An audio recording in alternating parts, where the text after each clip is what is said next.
fucking parakeets, look, fucking hell. Loads of them.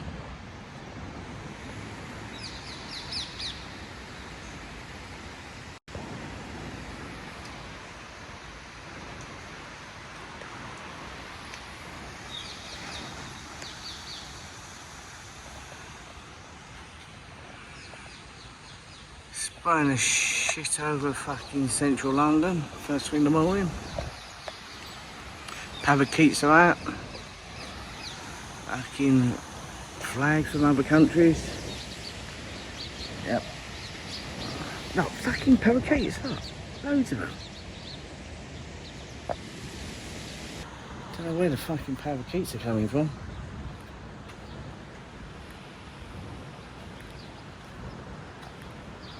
Actually, I saw one yesterday, didn't I, over fucking Lodge Park.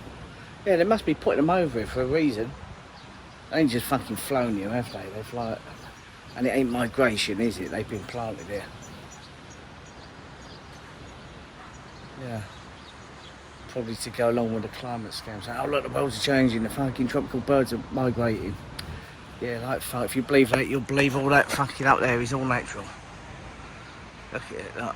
First thing in the morning. Look, there's the fucking shower. There's the gherkin.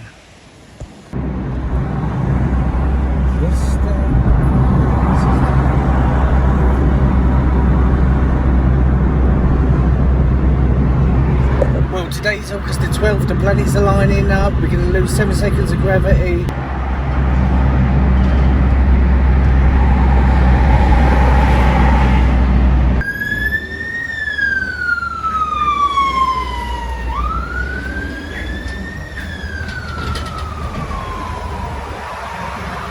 It's the fucking solar eclipse today, the planets are lining up, we're going to lose 7 seconds of gravity, fucking meteor showers.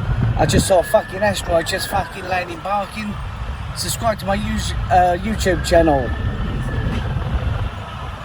I do honest reporting from Caravan Club.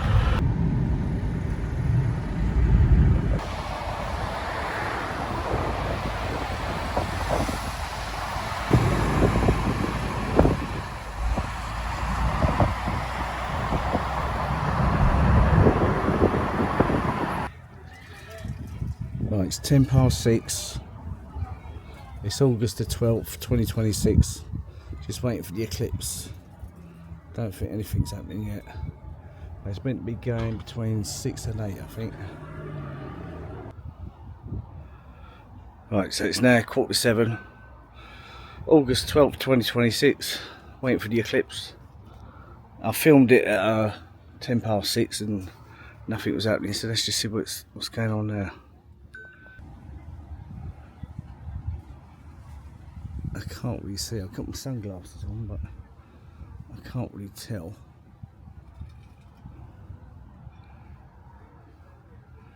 I can't really tell. I think there's going in front. Try again. So it's still 7:15. Just moved.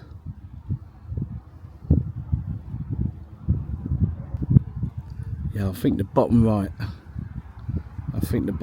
That's where it's we're only going to get a partial one anyway, so yeah.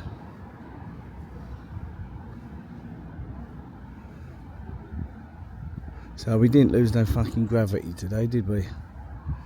Not that I believe in it. And there's meant to be asteroid meteorite showers later or something. Got the eclipse, and also the planets are aligning. So it's now 7 o'clock. It looks like it's going a bit dimmer. Yeah, it's taking its fucking time, this eclipse, but still waiting.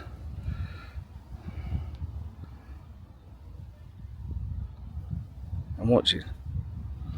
Nothing's happening yet. Yeah, it's a bit fucking bright.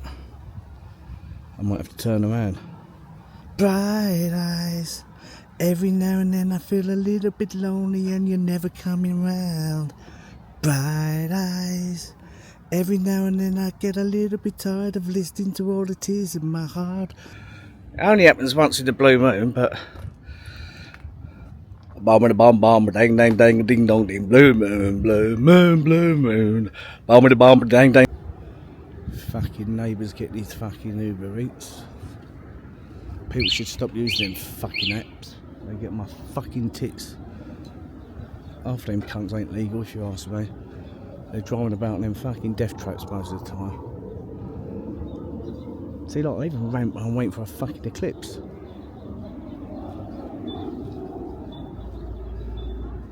I bet he's fucking it after that anyway.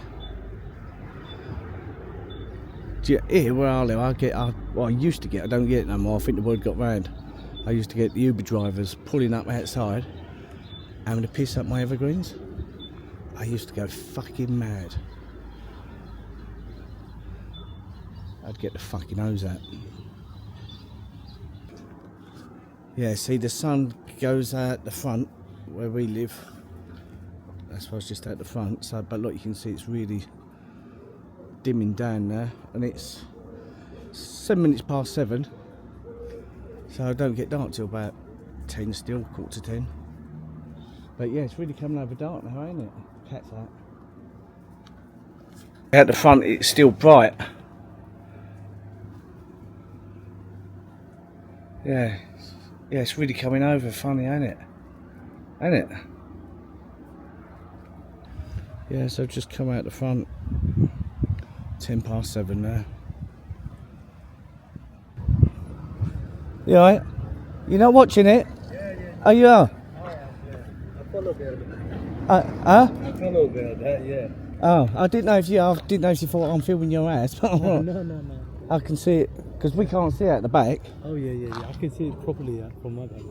Yeah, you get the sun out there, don't you? Yeah. It's mad, getting really dim now.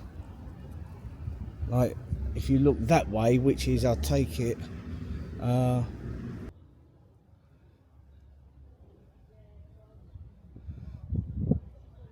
so it's now 20 past 7, and it's, yeah, I can see it, it's gone round to the left, so like northeast, top left. It started off at bottom right.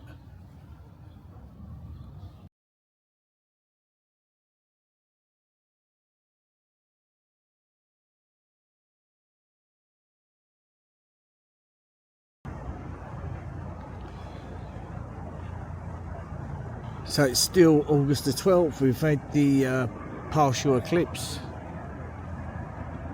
What's the time now? Time is now 10 to 10.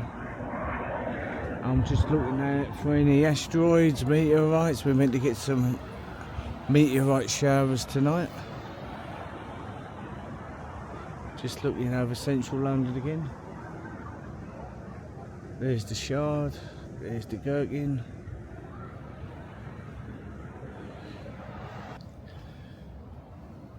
Yeah, nothing going on. Nothing to report. We didn't go floating up in the air through lack of gravity. We didn't see no fucking motherships. We saw a partial bit of an eclipse. That's about it, I'm afraid. Yeah, nothing to fucking report.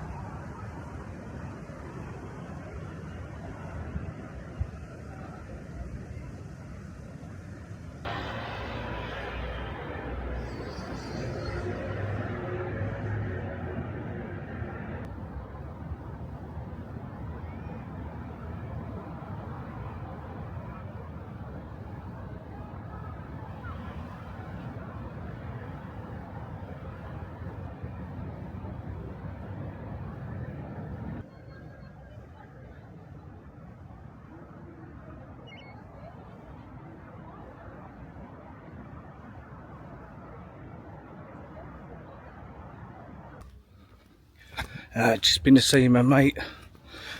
Yeah, got some more Jackanory stories to tell you. While I'm having a little wander, having a little mooch.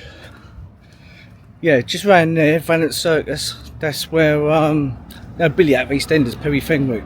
That's where his brother used to live. I think he'd moved away years ago, but yeah, Lee Mason. I met him at my mate's recording studio, Jerry Chapman. And funny enough, see what I mean? I told you I'm always surrounded by these things, like celebrity sort of stuff. Jerry, his stepdaughter was Rachel Humes. I think that's how you say it. From that band, the Saturdays. Yeah, that was it. Rachel from the Saturdays. That was Jerry Chapman's stepdaughter. She's married to that JOS geezer, isn't she? And yeah, Lee Mason. He was at Jerry's studio, and that's Billy out of EastEnders, his brother. I went in there to see Jerry, and like that Lee was there, and he goes, I've got the brother of someone from EastEnders here. I went, all right, who is it? And he won't say. He goes, I won't say, but as soon as you hear his voice, you'll know. And fucking straight away, as soon as he opened his mouth, yeah, he sounds exactly like him. So yeah. And he used to do like a Buddy Holly tribute, I think, like 50 sort of stuff. Yeah, I think it was Buddy Holly covers he used to do. But yeah, that poor fucker, he died because my friends had a caravan down the same club where he goes. Oh, I forget where it is now. Oh, I don't know. But yeah, he just recently died. But I think about February, March this year, 2026. Yeah, he was only quite young, I suppose. Maybe my age. Well, I'm not fucking young, but maybe younger. And yeah, they had his funeral. A friend of mine went. She said Ray Winstone was there. And that friend who went, she's just been diagnosed with breast cancer. Yeah, it's fucking tragic. But yeah, so just been to see my mate. Talking about fucking funerals and that. I went to 2 funerals where I knew people. Like celebrity. Oh, I didn't know them, but like I recognised her from the voice. One was my mate's dad's funeral, and that. Oh, I've said it before. Yeah, what's her name? Shit, Anne Marie. Yeah, she was there. And then another funeral, my mate Darren Sako, we used to knock about with when we was kids. Maltese family, lovely geezer. He died age 50. I think it was 2022 or 23. And fuck me, there was a boy out of EastEnders, Jackson, who plays that Ricky. He was there. And I said to him, I goes, what the fuck are you doing there? Turns out my mate was his uncle. Yeah, so it's his Dale's sister's boy. And the nan, she lives up Jackanory, Pauline, she's still there.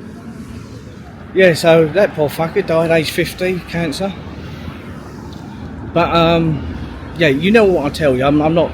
I normally show you receipts and evidence and whatever I've got to tell you. It might be Jackanory stories, but that's just what I call them. But I always bring the receipts usually, and I'm not like fucking Jason Arday, fucking Milli Vanilli of professors. No, I do. So I've got the next thing I'm going to tell you. This is a fucking bombshell. For the young generation, people on TikTok and Kick and things like that. And it's the hypocrisy what pisses me off. This is why, because I'm not going to say nothing. But the reason why I'm saying it is because of like, he was like the old bill at Hornchurch, the High Street, behind Peacocks and Bestsellers, Costas, round the back there. Old Bill called him over and went, well, hey, and asking for a fucking selfie with him. And I thought, the hypocrisy. And I thought, do you know what? Fuck it, I don't care. I won't say nothing. But yeah, I'm talking about Gymskin, Jack Smith. Got nothing against the geezer. Good luck to him. He's flying at the moment. He's doing well. But yeah, the hypocrisy with old Bill.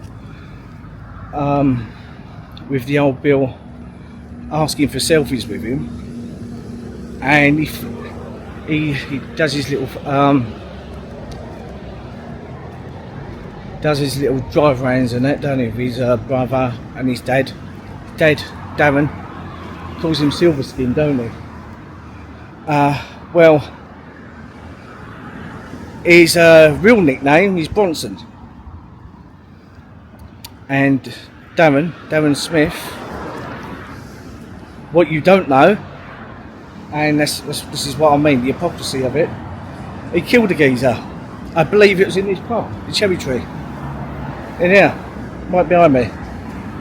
There's a bit of confusion whether it was here or the Trex, what used to be the railroad at Green Lanes, but yeah, we're pretty sure it was the Cherry Tree. It's hard to find anything online because this was like early 90s, and yeah, it's very hard to find going back like 35 years. But yeah, I've got it from the horse's mouth. I've got it from, like, don't forget, lived here all my life. I know fucking lot of people, and yeah, mates, brothers and all that, and yeah, so I can find out most things. And yeah, so he killed this geezer, Stevie Leader, out of Bigtree, I think Stevie was from, because they used to drink in the Pipers, and he was mates with like Darren Silverskin, Gymskin's dad, was mates with Jesse Nelson's dad, John Nelson. He got done for murder, didn't he? He killed that boxer when he was, what, 20? And then he got done for it and run.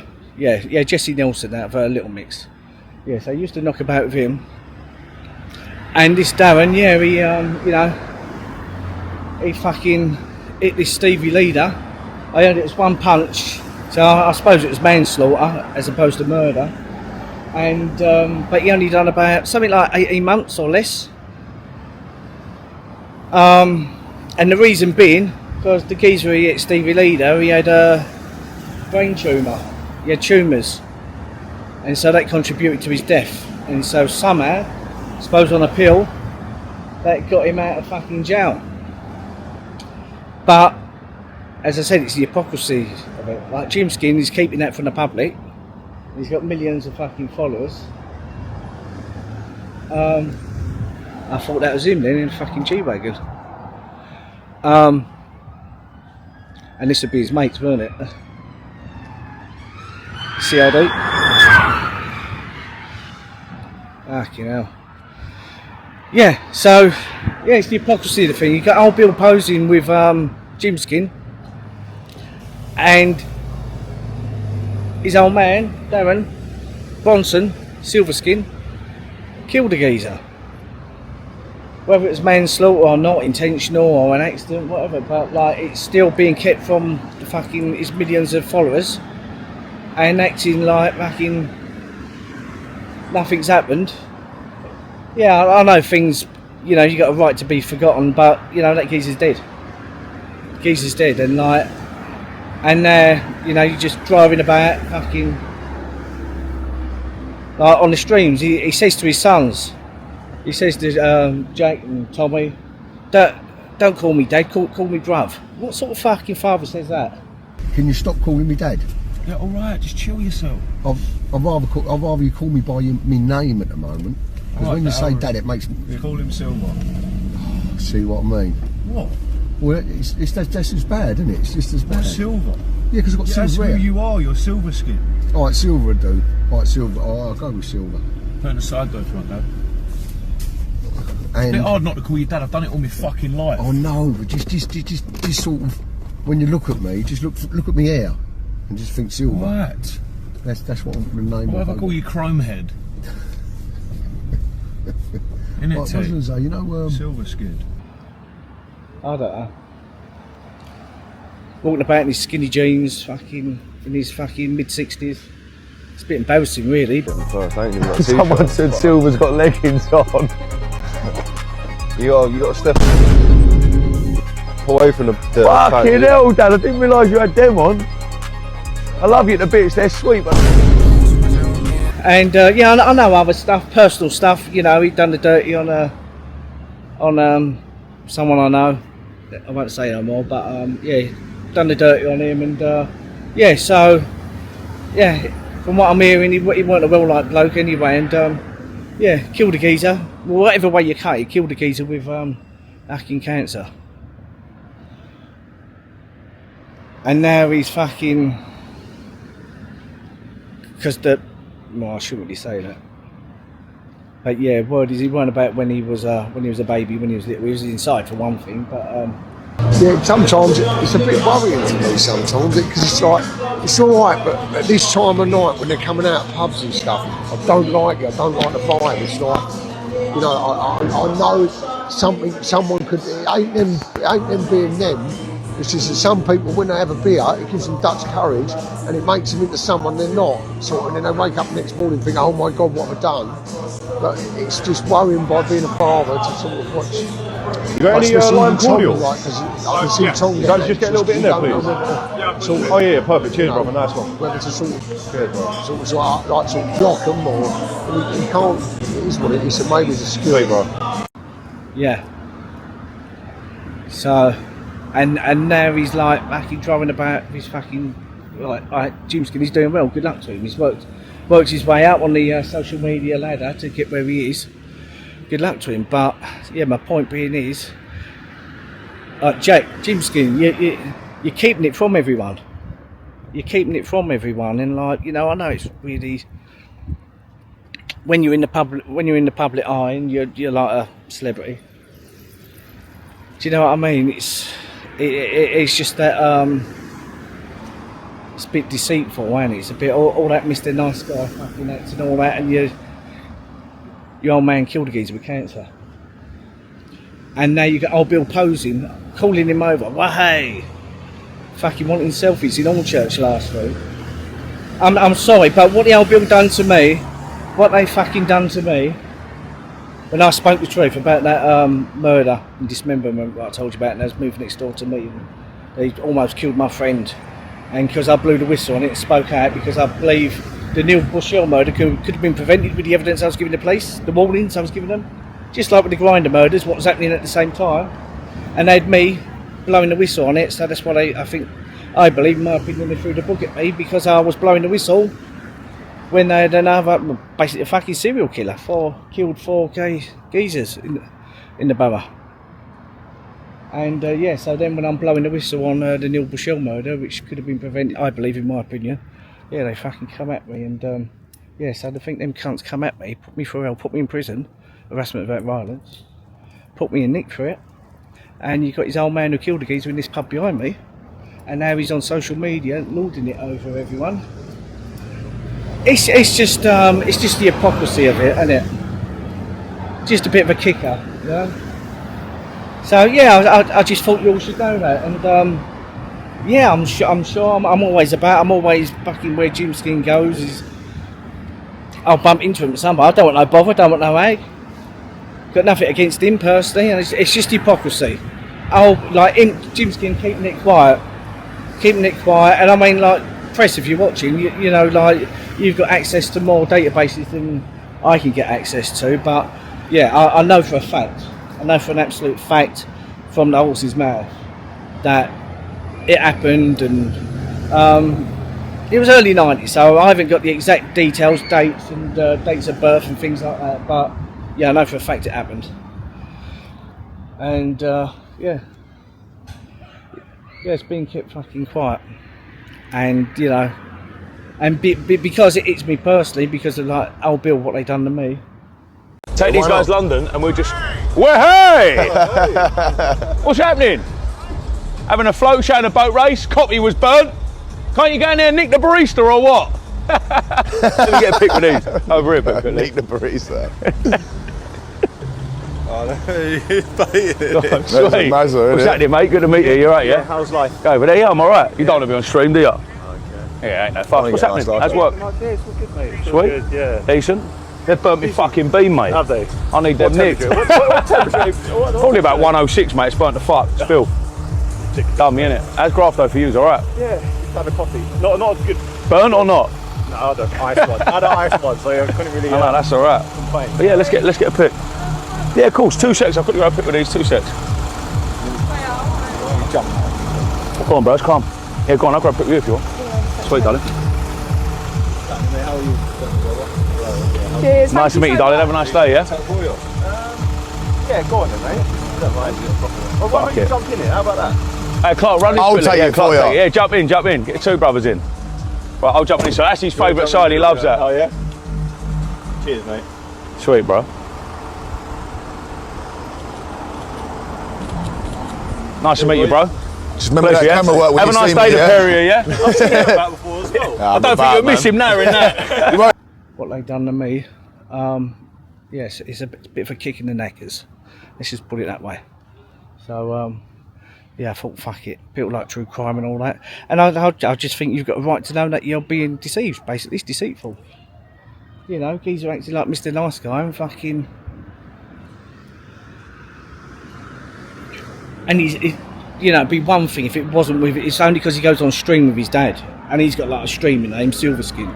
It's only because of that and like... He is a do you want Sainsbury's clearance? Do you want a meal deal? I swear to God. Do you want a meal deal? No, I don't. Do you want a meal deal? Honestly, no, I said that because we're walking around and I thought to myself, right, no, it's a pepperoni, but that's gone. Now, What do you want? that thought is gone now. No, So what do you want? I just want to just, I want to go raving. Oh, no.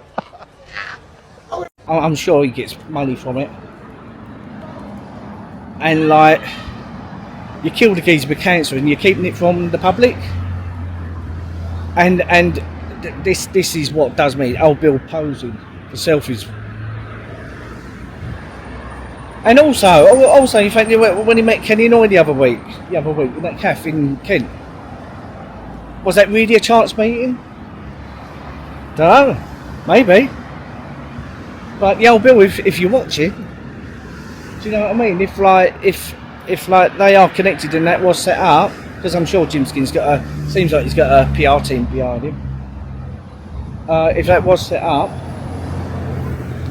then like he killed one of your own, did he? Killed a copper, Kenny Noy,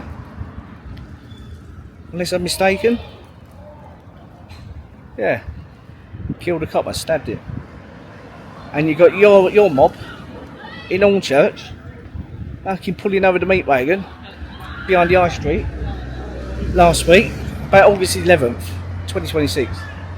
Pulls him over, hey, asking for a selfie whilst on duty. Fuck off. And what you lot done to me? What you done to me? Because I spoke the truth about the Neil Bushell murder.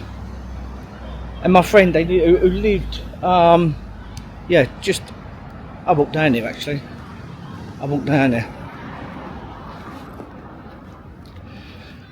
Yeah, the person who got moved next door to me, I told you, it was Chaz, Justin and Eldon. Chazky and his brother Justin and Eldon Joseph, who's now brown bread. They set upon my mate, I won't say his name, he's got learning difficulties and that's why they done me for harassment with violence, because I was saying his name and I was showing the pictures. I was emailing it to the police and the council. I was making the point saying, you moved this fucking crackhead scumbag next door to me while they nearly killed my mate Chris. Grew up with him, went to school with him from the age of 5. In fact, his mother, who went on to be a counsellor, she was a dinner lady at our school. And she was mates with my mum. They used to have Tupperware parties when we was like little nippers. So that's how far back we go. So you had children, Chaz, Eldon and Justin. And how do I know? Because I went to see my mate when he got out of hospital. And I said to him what happened. He told me it was like a row over sniff, drink, West Ham. And I said, who done it? He said, all 3 of them. Left him for dead. They done a runner. Like, of course, it was Eldon's flat. Up here, 5 Elms. Just where I'm going right now. It was his flat. So he had to face the music. Because as a council tenant, you're responsible for who you have in and what goes on. So the only way out of it for him, he had no choice. Well, you've always got a choice. You could have put your hands up and said, yeah, I've done it, I was drunk, whatever. But no, he shat on the other 2. Not that I've got any sympathy for him. But he grasped on the other 2. Chaz and Justin. And in that recording I've played you, Eldon says he was going to court for, because I was going to court for her son. So I assume it went to trial. I don't know them. I can only tell you what I know. I don't bullshit you. I told you, I'm not like that Milli Vanilli professor Jason Harday. I'm not a bullshitter. I usually always come with receipts. The thing with like that manslaughter I just told you about, that's early 90s. That's very hard to get hold of, and data protection things get scrubbed. So But yeah, it's absolute fact. Look, put it this way. I'm not even saying allegedly. I'm telling you it's a fucking fact. So if you got a problem and you want to get me nicked or whatever, I'll get a solicitor and then we'll request the criminal history because it's relevant of Darren Smith, and then it'll come out, won't it? So it's up to you. You want to go down that route? Not that I want that. Not that you want that, do you? But yeah, it's absolute fact. Won't even say allegedly. Won't even say allegedly because I got it from the horse's mouth. Yeah, so fuck it. Don't care. Told you, point that hypocrisy. But anyway, going back to my mate's attempted murder, because it was attempted murder. And the reason that how I found out, because I contacted Linda at the council. And I said to her, because I was Chris trying to get hold of him, because we was all turning 40 in 2012. And I was arranging a reunion. All us old schoolmates. And she said, I went, you heard? She goes like, he got attacked in his neighbour's flat. It was attempted murder. Not sure if they downgraded it after, but yeah, at the time I think he was charged with attempted murder. I got the crime ref for it, so any press watching, I got the crime ref for it. It was 12th of May 2012. Yeah, so I've got the crime ref. As I said, I always have the receipts. And yeah, so then when Chris came out of hospital, well, as I said, Eldon grasped, I know that. He grasped on Chaz and Justin. That was the only way he got out of it. And with that, I went to see Chris when my mate, when he came out of hospital. And he said to me, I've told you enough times on these vlogs. He said, my old girl, his counsellor mother, who's no longer a counsellor by the way, wants me to get a new flat. But he goes, why should I go? He goes, he can fucking go instead. Eldon. And as if by magic, that's exactly what happened. In December, just before Christmas, I think it was December the 20th or 18th, 2012, he got moved next door to me. And then I objected straight away with the council in the place. I said, look, I'm sort of involved with this. I know about it, because I think they fucked up. I don't think it was just like serendipity, like sod's law,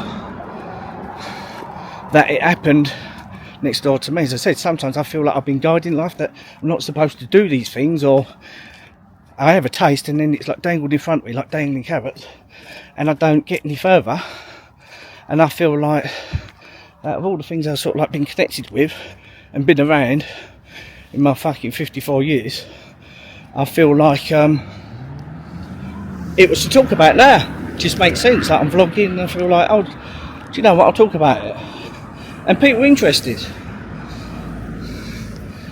I mean, I just put up yesterday about all this, but I'm talking now, and that got 13,000 views on TikTok.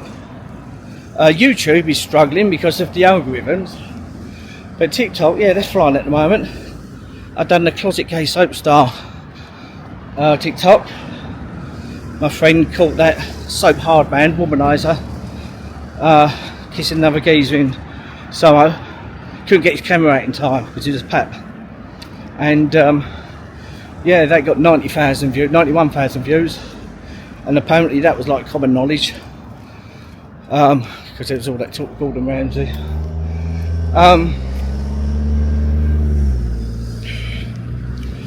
Yeah, so yeah, people are interested in true crime, and it's my story.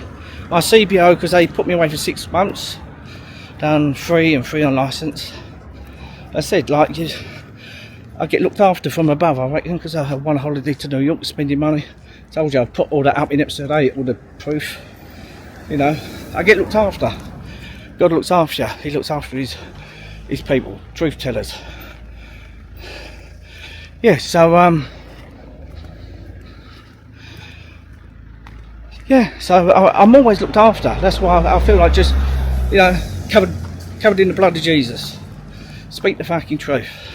Truth will always fucking win. Like will always penetrate darkness. That's what I'm saying. Like it gives you authority to tread on fucking snakes and scorpions.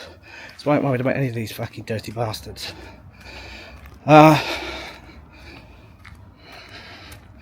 Yeah, I don't fear fucking anyone. Bible tells you 365 times, do not fear. What more do you need to know? Anyway, I won't tell you the exact door number, but the attempted murder happened in flats behind me.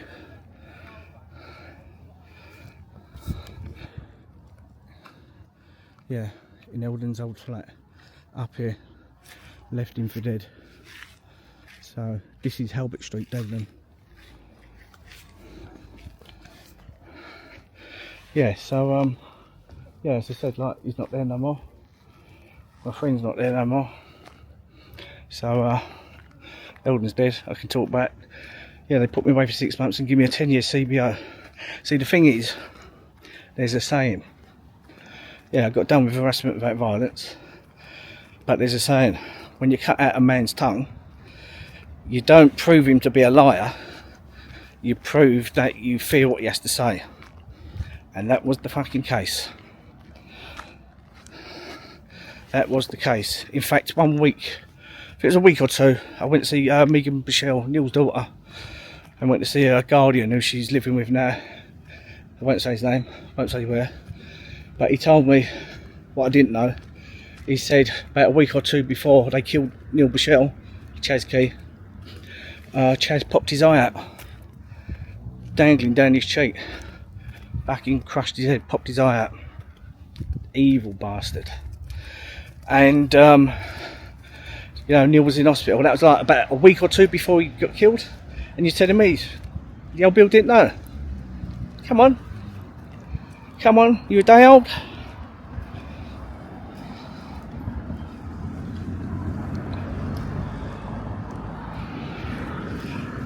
And as I said, I gave them that recording because Eldon showed me the fucking bullet he had posted through his door from Chaz, because he found out where he lived, next door to me. And I thought, the reason why I recorded him, because I thought, I'm not being believed. No one's taking me serious, so I thought, I've got to get proof of this. Eldon wanted to put it in my hand. I said, I ain't fucking touching it. Anyway, so I went back indoors, and I thought, you know what, I've got to get proof of this. So I fucking went back, knocked on his door, and now I'm recording. I had to do it for my own protection, for my own fucking evidential reasons. And then you heard the recording last episode 13 and 8, and he was saying that people like Chaz, you have to kill him. Chaz was trying to kill him, put bullets through his door. Eldon was worried for his life. Then next thing you know, after I come out of prison, he gets found dead in his flat. 8th of May 2016. Yeah. I showed you the footage in the last episode. Showed you the footage. Told you, I don't need fucking gimmicks and fucking gimmicky catchphrases. All I do is speak the truth. Speak the truth, and I just fucking talk. Just talk. Let my mouth run away with me. Let my mouth do what it does best.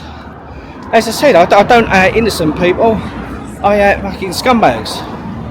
Scumbags and liars, deceitful people. Do you know what I mean? Like, I just shine a light on it. I said to the old Bill, all I do is hold the mirror up. That's it. You do it all. So the judge in court, when I had that court case for the CBO breach, what they stitched me up on, which won a CBO breach in 2023. Case T 2020-1513, Snaresbrook Crown Court, went on for fucking 3 years. I told you. Every time I wanted to get a bit of evidence out, I'd like one of them carry-ons, them roller cases, like what the posters use, what you use on an airplane. You carry on. I had a roller case full of evidence. All stuff I'd printed off. Cost a fortune in printing, but it's worth it. Because when I do police complaints, I gather my own evidence. And then what happens is, when you do it over time, do a lot, they contradict themselves and like lie in one, and then the next one they forget what they said or think nothing of it, and then but clever cunt, you're gathering it all. Yeah, I'm building a case on them. So what happens is, I let you take me to court. So I let you think I'm walking into your trap. You think you're entrapping me with a CBO breach, but as I said, it was an either way charge. If it's summary only, that stays at police court, magistrate court. But either way charges. That's why they wouldn't charge me anything more than harassment without violence, because it stays at magistrates. It's summary only. But the judge, Gary Lucy, turns out during my trial, this was for the harassment without violence in 2015. He said, well, busted is it I found out. She was shit, but he said, well, the one good thing she did find out, there's one charge that they, I think because I swore in one of the voicemails to the council, can you blame me? And I think they tried escalating it to a higher charge, other than harassment without violence. And that one charge entitled me to take it to Crown Court. So as soon as I kicked off in court, Gary Lucy, he goes, oh, I'm dropping that one. Yeah, I thought you might, Gary. Thought you fucking might. But yeah, I had no chance in police court, did I? But with Crown Court, it's a different matter. Now I'm in charge. Told you, set my barrister, they lied to me about the date, because they was trying to get me basically nicked for missing court appearances, and I'd have been held on remand until my trial. That was for the CBO breach, but it wasn't a breach, because they arrested me, my son and my baby grandson over Valence Park in 2020. It was locked down, but you was allowed out for like an hour a day, like good little citizens. And yeah, they was arresting me, threatening me with a fine, calling me by my name, all on video, put it on Twitter, went viral, got about 150,000 views, and they done me for a CBO breach, went on for 3 years, didn't even get the charging letter from the copper who interviewed me, and I told the whole story in my police interview. He tried to stop me, and I said, hold on a minute, that's evidence, and like I said, you'd be jeopardising my trial if it goes to trial if you stop me. So most people go no comment, I go fucking full comment. I don't advise that to everyone because some people can't think like I can. And so every time I went to get out a bit of evidence, like the judge stopped me, and I said to the jury, I go, just ask yourself, why is the judge not letting you see it? This was Judge Oscar Del Febro during my I mean, it's on public record, so you know I can say his name. He was the judge in the case. Nothing wrong in that. Not arresting anyone. Yeah, so Oscar Del Febro, he shut me down every time I tried like quizzing the old Bill on the stand, because I was representing myself. He'd stop me. He'd stop me every time. Like I caught him lying under oath about the. I said, did you know I had a CBO when you arrested me in the park? He said no, but in the previous police complaint I made in 2019 about my Muslim neighbour Asima, who was being arrested by that gang, like racial abuse, and then they done me for a CBO breach for sending video evidence of my Muslim neighbour being arrested, because I could only send one email per day, but I asked permission by the PCSO in the case, who contacted me from the SNT of my local ward, because the old bill didn't bother coming out to my Muslim neighbours being arrested by this gang, racial abuse, and they done me with a CBO breach for. I had her permission in writing on the email, so I had her writing in black and white, digitally, and they done me for breaching the CBO by sending 2 or 3 emails. As I said to her, because I got the clearance, but because of data size, it'd be more than one email. Yeah, that's fine. Just send it here. Done it. Dirty bastards nicked me. So that copper, I won't say his name because they don't like me saying their names, but like, I probably can say the name, but I don't need to. I've already beaten you in court. Anyway, so when it comes to the 2023 trial, and I said to him, was you aware? Because when I done the police complaint, he told her, when they saw that I sent them emails, he told this PCSO, he goes, oh, did you know Mr. So-and-so has got a CBO and he can only send 1 email per day? Right, so he told her. And don't forget that sergeant who fucked me up with the arrest without violence. CID again, plain clothes. Told you shithole around here. Terrible, terrible, terrible place to live. It was never like this before. Anyway, so yeah, so this copper told her, the PCSO, that I had a CBO and I breached, because I got his statement in my police complaint outcome. When I always do it for the IOPC. Don't do it for the IOPC, so they have to like overlook it. So when it came to the 2023 trial for another CBO breach for saying their names for arresting me in the park, and my defence was, it goes like, I can buy your birth certificate, it's public record, and your name as a police officer, if asked by a member of the public, like, if you ask them their name and where they're stationed, they have to tell you, and their badge number. That's law, they have to tell you. So I said, how can your name be private? No one's name is private, because we can all buy each other's birth certificate. So I said, because it said part of the condition, I can't send the emails and I can't publish their personal information. And they were trying to say their name's their personal information. I said, how the fuck is it? I can purchase your birth certificate. So I won on that. And as I said, during the trial, I said to the jury, I goes, did you know the fucking judge, while you was out the room, he got the CPS up on link to get him to drop the case. He'd done it twice. I told you, there's like meerkats. Fucking look round at him. And he said, Mr. So-and-so, what goes on in this court when the jury's not in the room, you don't tell them. But I won again. I won on so many fucking levels. Anyway, and yeah, so that cop, when I quizzed him on the stand, little Frenchy, little puppy.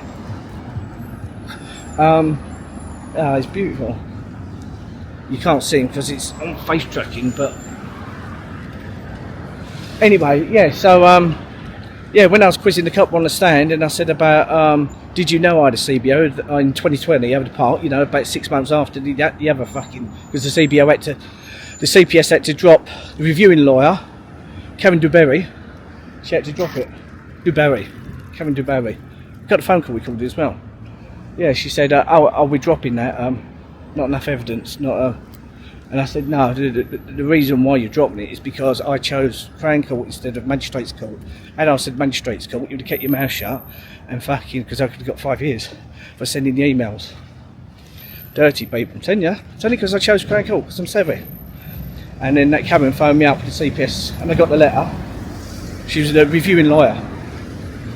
Anyway, so I said to this PC during the trial, I said to him, well, was you aware in 2020 over the park that I had a CBO? He went, no, I wasn't. And I said, I asked him again, I goes, are you sure you weren't aware? He goes, no, I never know, because he was calling me out by name. Got it on video. I think you saw some of the clip in episode 8. I kept their faces out of it and their names, because I don't want them nicking me again, do I? I mean, I can, but I ain't worth the egg. Yeah, so I said to him, I asked him again, I said, I'll reiterate, did you know I had a CBO in 2020 over the park? In front of my son and my grandson, when he was trying to humiliate me in front of my fucking newborn baby grandson. I mean, no, I didn't. I goes, well, I paraphrase, I said, well, you're a fucking liar, basically. I said, because I've got your statement here from the police complaint in 2019, where you told the PCSO, when I sent you emails, about my neighbour Essex being racially abused by that gang on the motorbikes outside her house, sitting on her wall, by the family that you later evicted, the council. I said, you told the PCSO that I had a CBO, you're the one who informed her. I goes, you've just committed, oh fuck me, I've lost the word. But you've basically lied under oath. You've basically just fucking lied under oath. You've perjured yourself, that was it. And I was trying to get it out, and the judge stopped me. Yeah, Oscar Del Fabro stopped me. And it's all on, it's on the press can access the all the court files, so it's all public record. So yeah, so I could that couple done for lying under oath with evidence. And in fact, what I'd done, he wouldn't let me get it, but I emailed it to the court overnight. So they knew, they knew that I'm not just some fucking divvy cunt, I fucking know what I'm talking about. I had to teach myself all this shit. And you only learn through fucking dealing with dirty people that you learn to be smart. Because before that, you're naive. You trust people, you trust the police, you trust the courts, you trust the legal system. I'm saying you, fucking hell, what I went through, what I witnessed, terrible. yeah, so yeah, and with that I won that case. That was 2023. I got acquitted unanimously, and that was the last I've heard from him. Apart from that business with that geezer, my neighbour, who beat his dog, the XL Bully, beat it with a chain. I think you saw a clip of that on my video on TikTok about Dagenham through the years.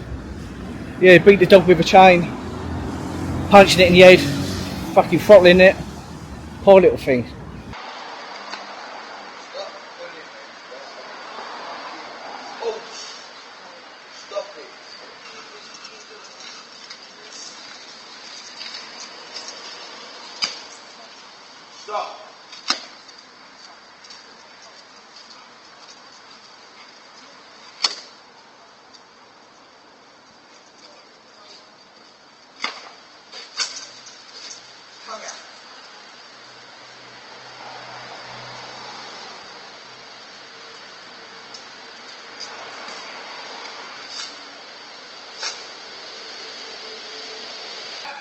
Six. Keep walking, Leach. Keep walking. Right. Wait! Get here! Come here! Sit down! Sit down! What? You down! Daddy, come on! Lovely, lovely. Bad boy! Don't run off. Understand? Don't fucking run off. Stupid fucking dog. Understand? Sit down. Stay. Fucking stay there. That's the dog beater. Yeah. I've beat my dog, didn't I? Yeah, you have. Yeah, do I? What's the proof you got? You seen the Dagenham Post? No? No? You might want to get it. Yeah? Your front page. Look life at.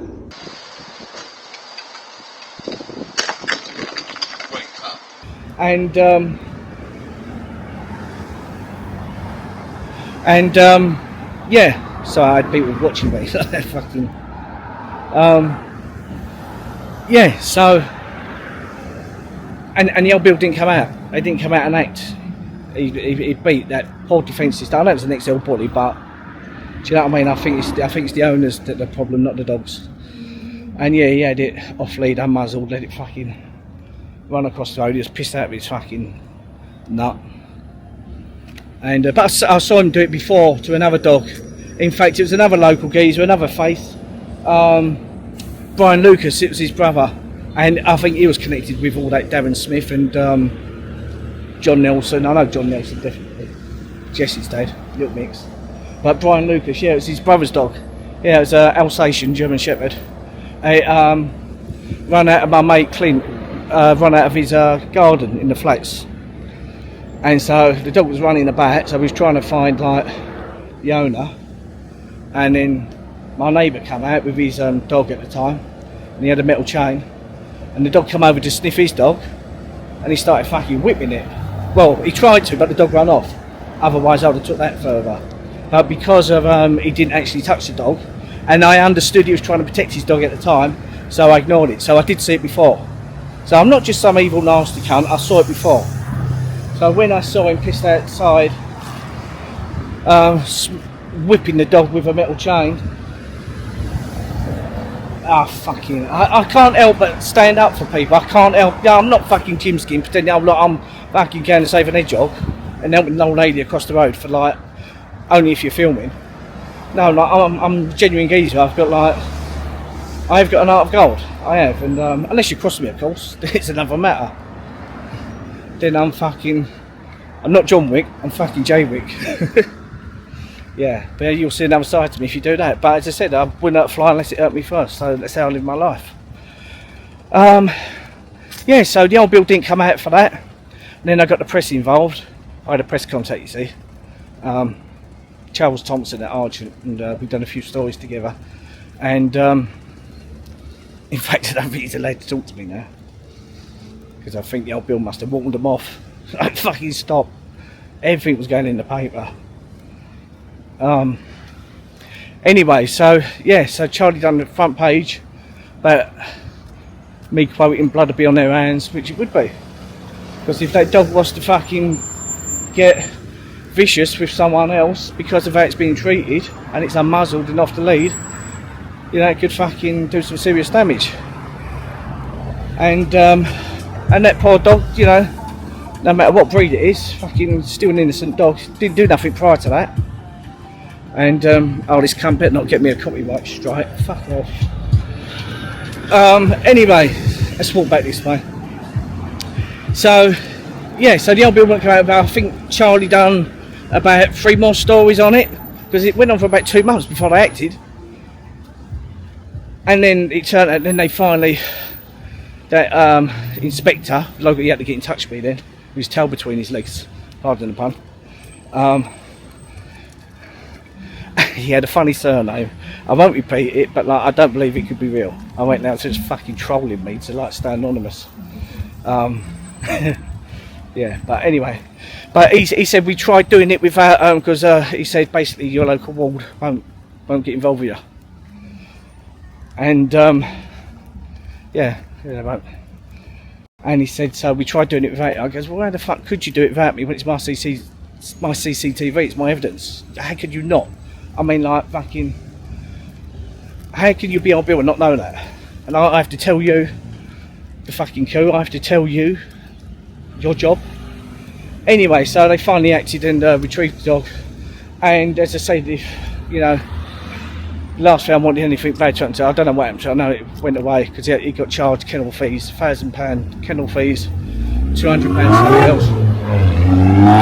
And yeah, I was going to court. I was a witness, and but it was only because of he pleaded guilty, so I didn't have to go. But yeah, it did bother me. I'd have loved to have gone. I've confronted the geezer in the street, in fact, and would you believe it or not, the old Bill gave me an harassment warning because I confronted him in the street. See what I mean with them? Dirty people, dirty people. Anyway, so yeah, so he got a 2-year ban for, that was it, two-year ban from owning a dog or interacting with dogs or anything like that for 2 years. And that is up in February next year, 2027. So in like 5 months from now, that cunt can fucking own a dog and beat it again. Yeah, that's the courts for you, that's the legal system.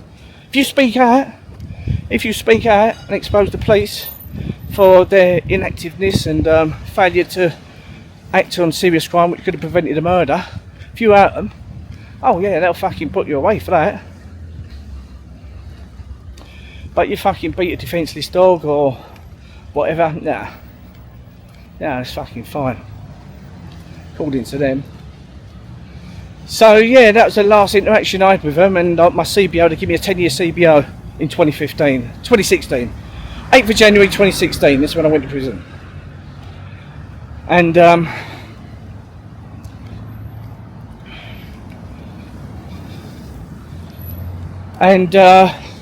yeah, they give me a 10-year CBO, basically a 10-year gagging order.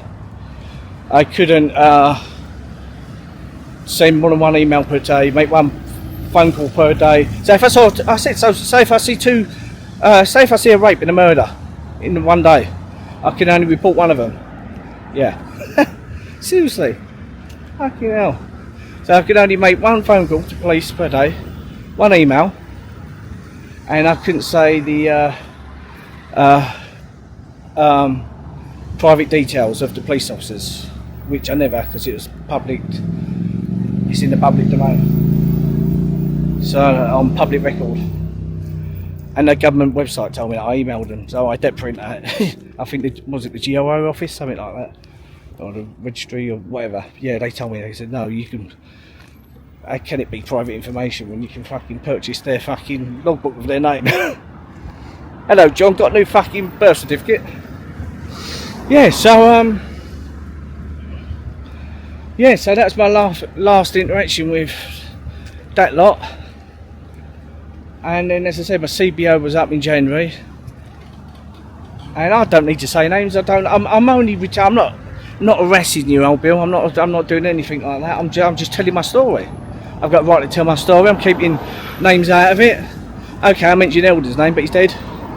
So, and it's on public record, he was a witness against me in court for harassment without violence. Because I was harassing basically a man who committed an attempted murder. But because he grasped on the other two, but yeah, the record as long as his arm. I'll tell you another thing, when I went to court, in one of my appearances, I had my duty solicitor, so she got the folder, and she had all his criminal convictions. And because like I wasn't taking it further with the firm, I said no, I'll represent myself. I only wanted you for the day. So she gave me the folder, and it had his whole criminal history in it. That's another tip for you. Yeah, if you do that, have one for the day. When you're putting in your fucking plea or something, have one for the day. Then you'll get your gear at the end of it. They might have changed all the rules by now because of what I've done. There's I think my solicitor told me my case was, you know, that their law books, I think, what's it called, Blacks or something? I think my case was going to become a leading case, which means, because I didn't know what that meant, and I said to her, what does that mean, a leading case? She said when there's like such an unusual case and it's like one of a kind and there's never been a case like it before, like mine, she goes, and then they use it as an example for other similar cases in the future in the law books. I think, what's it called, Blacks? I'm not sure. And so yeah, my case, I believe, I haven't looked it up or anything, but my case become a leading case. And another thing I'll tell you, which is another kick in the teeth, but again, I feel like these things have been put in my path by people upstairs, and I think for me to like fucking either expose or for me to like be hurt by it at the time, but then like telling the story now. Yeah, I'll tell you another story, a Jackanory story, which yeah, makes me sick to tell really, but I'm gonna do it. I'm gonna do it because again, the hypocrisy of the whole thing, the joke of the legal system. My dad, who died in 2002, aged 72, he was born 1929, born and bred in Dagenham, and he used to go past those Park down. That was in with a speedway club. Him and his mate, his two brothers, Pete Chubb and Tom Chubb. They're like in their probably 80s or 90s now, something like back 90s, if they're still alive. But anyway, so Pete Chubb, he'd pop round our house like maybe once a year. Him and my dad go speedway over Hackney, and then my mum always said, "Oh, Pete don't like kids. Him and his wife, they ain't got kids." So, oh, right. Didn't think no more of it because he was taking my son. He was taking my son speedway with my dad, like in the early 90s when he was about, I don't know, 5 or 6, something like that. Silly bastard. Yeah, so he was taking, well, fucking moved then. He was taking him speedway, and it popped up again. Oh, Pete don't like kids. We don't think you'd want to take Sam. But instead of just going, they're having a fucking barney. Oh, Prius driver, Uber driver. No wonder. Anyway, so yeah. Anyway, so it was always known. Pete and his wife Mary, they lived in Ilford and moved to Brentwood, and it was the brother of my dad's mate Tom. So, but him and Pete would go speedway in later years because Tom was getting on in age. So anyway. So after my dad died, it was about 10 years after actually, in 2012, I got in touch with Pete because I wanted to see if I wanted to make a little video, like showreel sort of thing, of my dad's pictures to music. And so I got in touch with Pete to see if he had any photos what I've never seen before, which he did. So I went round his house in his bungalow in Brentwood. I won't say the address, I don't even know it anymore anyway. So that was the first time I've seen him, like since my dad died. He came to my dad's funeral, 2002. It was the last time I saw him. So 10 years later, so I went round his house, and he stayed in touch for email a couple of times. And him and his wife popped by once, brought some more photos in my house, and that was it. And then one day at the blue, my wife was going to her family's, to her mother's, and I thought, oh, do you know what? I'll go and see Pete. I fancy a drive out. I'll drive out to Brentwood, go and see Pete Chubb. So I went in there. His wife weren't there. And because I had the police aid going on. This was 2015. Because I had that going on, somehow I feel really insulted that he felt comfortable enough to tell me, like I'm on the same level as him. And he goes, oh, I've had a bit of, you've had a bit of police trouble. He goes, I've had a bit of police trouble. I went, oh, really? He said, yeah. And then this is exactly how it went down. He said to me, he goes, I've always been a bit homosexual. I thought, what? The geezer's married. I've known him since I was a baby. Like, he goes, I've always been a bit homosexual. I thought, what the fuck? I was really like disturbed. Not because of that, but because of like, he's married. He's always been a straight man. Like, I went, oh yeah. And then he said to me, and he said he used to have like basically rent boys come round when his wife goes out. But I think she was in on it. I think she was like, because she was a nurse, Mary. She was an Irish woman. Not that if you're Irish or anything that you condone that sort of shit, but I don't know. But like, she must have known.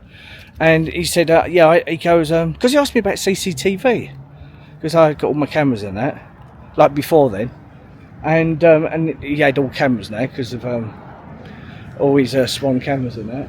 And he said, yeah, I saw a van sitting outside my house, and he goes, like, I kept my eye on it, and he goes, like for a couple of days.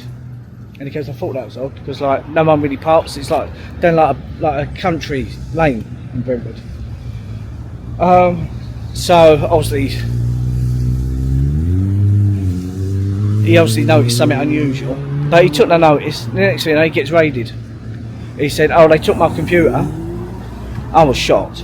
You'd say you'd react, I was in shock. My jaw hit the floor. I was speechless. And I thought, do you know what? Like, I wanted to go, but I just got there. I literally just got there. Now I'm getting all this. And I thought, alright, keep talking, tell me more. And then he said to me, he goes, oh, they found photos on my computer of young boys. He goes, I'd say there was about 15, 16. He goes, no younger. And I thought, you dirty cunt. And he actually got angry. He goes, I should be allowed to fucking look at what I want to look at. That's what that cunt said. And I thought, you dirty cunt. Anyway, so, and then he started, like, then I was acting like I'm listening. Well, I was listening, but like, I didn't fucking react how you think you would react, put it that way. You know, you'd think you'd fucking hit him and that, but like, I was in too much shock, to be honest. And he said to me, he goes, I should be able to fucking look at what I want to look at. He was angry with them. He thought he had a right. And I thought to myself, you dirty cunt, you don't realise that them kids have been trafficked, they've been abducted, probably murdered, drugged. And like, you're feeding that chain. You're part of it. Whether you're just looking or not, download them, you're part of that. And then he started saying to me about that Roy Whiting who killed that fucking terrible one of the. Because I told you about Daniel Handley before, didn't I? My cousin Elam was getting out of his dad, Dave. Done their appeal from MacArthur House, Wibshill Road, over the East Park Estate, where Chaz Key and Neil Bashir was from. That's when they done the appeal for Daniel Handley, because he went missing in Beckton, like at his mum's, but they done the appeal from my cousin's flat.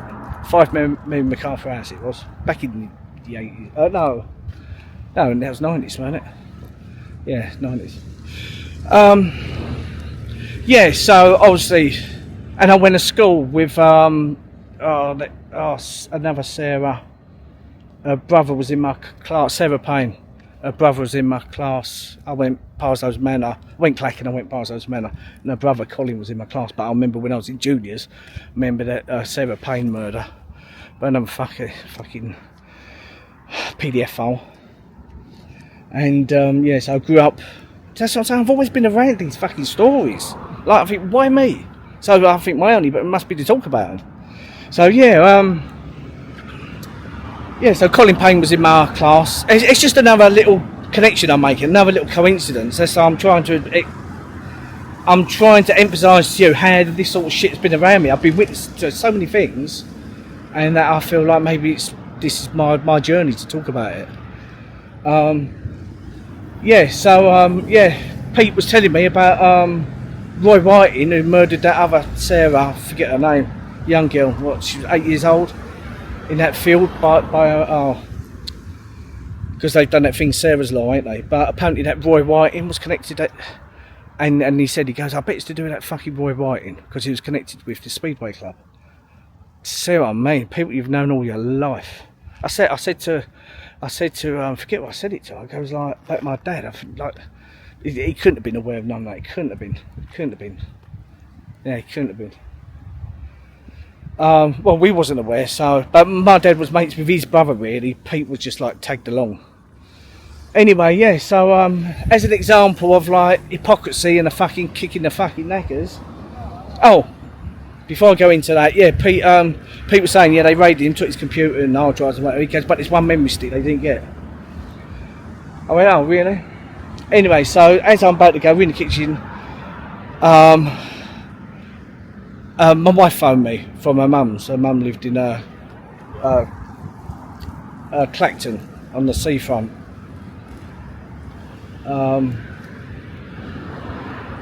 Oh, what's it called? It's called something, Holland on Sea, that's it, Holland on Sea on the seafront, right literally on the seafront on the other side of the road. So my wife phoned me from there, so I'm on the phone, I'm sitting down in the kitchen, and he's on his iPad, and where he's like in his fucking 70s or 80s, he was a bit mutton. So he obviously couldn't hear that when you take pictures, it makes the imitation noise of a camera click, like the shutter sound. So I'm on the phone to my wife, and I could hear click, click, and he's like slyly angling it at me. And I thought, you dirty cunt, you're fucking taking pictures of me to have a bash after, ain't you? You dirty cunt. But anyway, with that, put the phone down. I left because I didn't want to spook him, like I was going to leave straight away. I thought, no, I'll make it sound like I'm listening to you and like you can talk to me. I was insulted though, to think that he thought he could tell me that. Anyway, so I've done that. So straight away, as soon as I got home, I phoned Essex Police and I told them. I'm sorry, but like fucking, you know, he might have been a family like, but no, you ain't. I'm not keeping that to myself, and I didn't want no connection with that. And I told him exactly. I said, "There's a memory stick what you never got." They wanted me to be a witness. I said, "No, I ain't going to be a witness." I said, "But I'm giving you the information, so you do." Oh, and there was another thing he told me, because he was on, he had bowel conditions and that, and he was worried because of he had an holiday booked to Vietnam with his wife. Fucking Vietnam. Normally you'd think nothing of it, but because of fucking Gary Glitter, you now know why they go there. So I told him that. I said, look, he's got an holiday booked to fucking Vietnam, and I think you should know. And they've got a memory stick. So they said, thanks for your help. So as I said, I'm not anti-police. I'm anti-bent police. But after what they done to me, anyway. The point what I'm making, the moral of the story is, which I found out later, after I went to prison and that, I googled him because I thought it must be like public knowledge and it must be like a newspaper article, and there was. And if I find it, I'll put it on screen now. If I find it, if it's still out there. But that cunt went to court. He had over 200 images, and I think like there was a high percentage, I can't remember, of like the most sick kind, of the most sick category, whatever that is. Well, you can sort of imagine what it is, but I'm saying whatever they class that category as, the high percentage he had was of that nature, of that category. Dirty cunt. So he lied to me, and there was of kids, not just like 14, 15 year olds. Well, they're still kids, but I mean like young kids, babies. Yeah, that's Pete Chow from Brentford. So yeah, so I googled it, and yeah, there's a picture of him in public domain in the newspaper. So if I've got it, I'll put it up there. But do you know what date that cunt, he got away with it? Basically, they just slap on the wrist. Slap on the wrist. Yeah, he got away. It didn't go away, and they done it on medical grounds because he said he couldn't act. Obviously, his fucking dick probably don't work no more, and he claimed he couldn't act on his urges even if he wanted to. So that's what got him out of jail. How the fuck? And you know what fucking date? Do you know what fucking date that cunt got let off the hook for them images of kids? January the 8th, 2016, the day I went to prison. Yeah, I kid you not. I swear, like, if I find that article and it's still online, I'll put it on there now and you look at the date. January the 8th, 2016. And how do I remember that date? Today, as a film, it's August 16th. Elvis died 49 years ago today. And January the 8th is his birthday, 1935. My mum was born 1935, so, like, you know, I remember all this sort of shit. Like fucking Rain Man, ain't I? Like fucking Forrest Gump.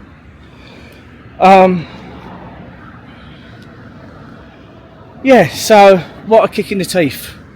What hypocrisy with the legal system, and that was connected to my family.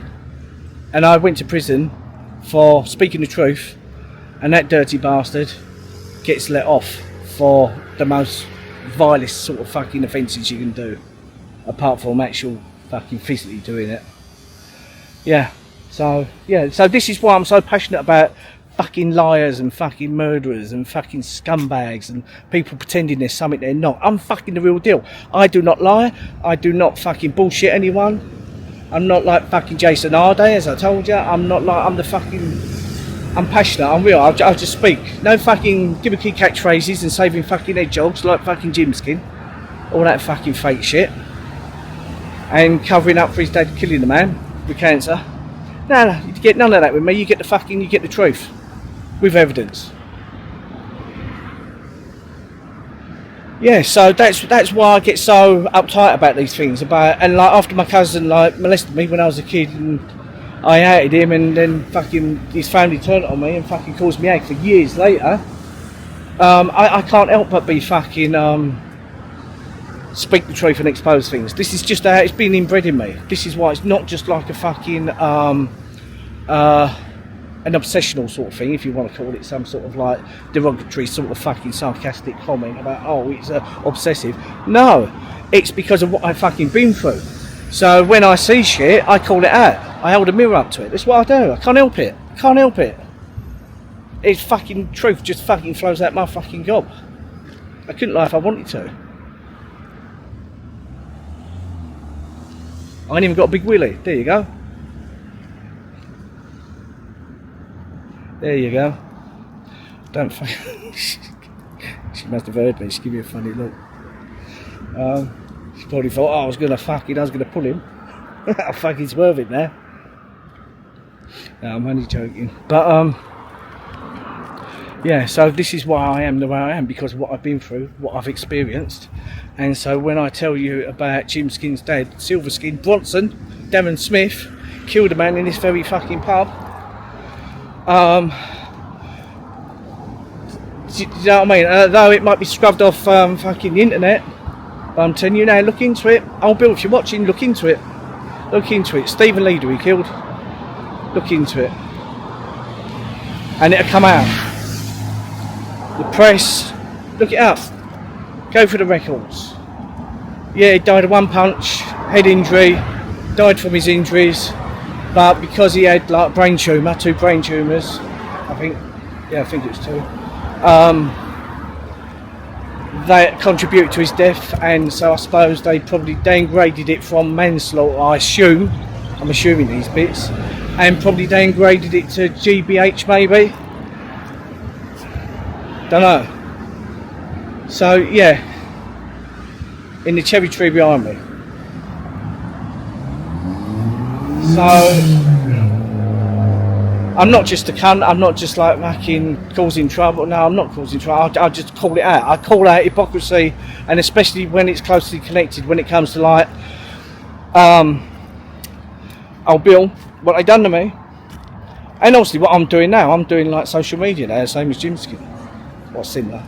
I'm doing the same thing, and I've literally just started, so I suppose I'm doing alright for just starting. You know, tried the whole acting world and all that, and like now I'm going into this.